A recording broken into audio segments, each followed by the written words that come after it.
Welcome to Shadow Dark Magic, the place where fear comes alive. Every week we bring you spine-chilling stories that will make your blood run cold. If you love tales of Tantra, dark rituals, and real paranormal encounters, hit that subscribe button. And don't forget the bell icon. Because the next time a spirit returns, you should be the first to know.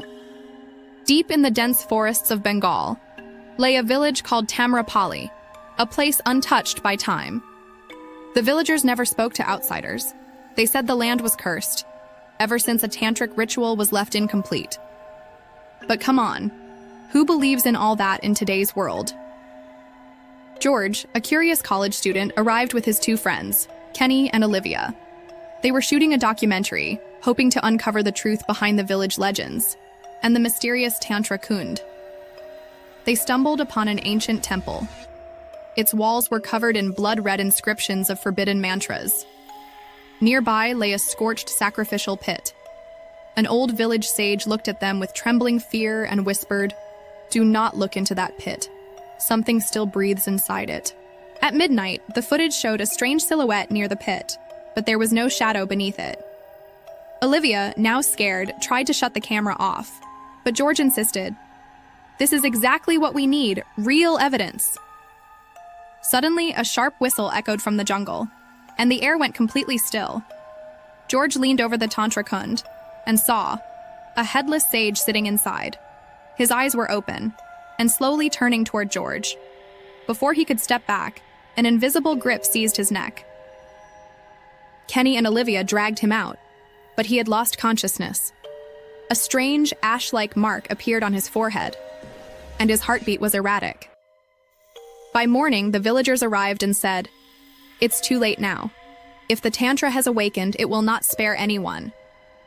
George eventually regained consciousness, but his voice had changed. He was muttering in Sanskrit, and his eyes turned completely white. The old sage declared, "You've awakened the spirit sealed inside that kund for 1,000 years. The KaalTantrik has returned." That night, George vanished. Kenny and Olivia searched for him, only to find him sitting in the center of a tantric circle, surrounded by burned corpses. George was laughing, but the voice was no longer human. "My ritual is almost complete. I need 3 sacrifices, and the third one is you, Olivia." The earth cracked open. Burning spirits began to rise from the pit. Kenny grabbed Olivia and tried to escape. She remembered the protection mantra given by the sage. She chanted it loudly, while Kenny drew a circle of fire to separate them from the cursed pit. George screamed in rage. His body turned to ash, and black smoke rose from the kund, vanishing into the wind. But the story didn't end there. The next morning, Olivia found the same ash mark on her own forehead. And on her phone, the final video showed her, sitting in front of the pit, in a trance, chanting mantras. So the question is, did the Tantra really leave George's body, or did it find a new vessel?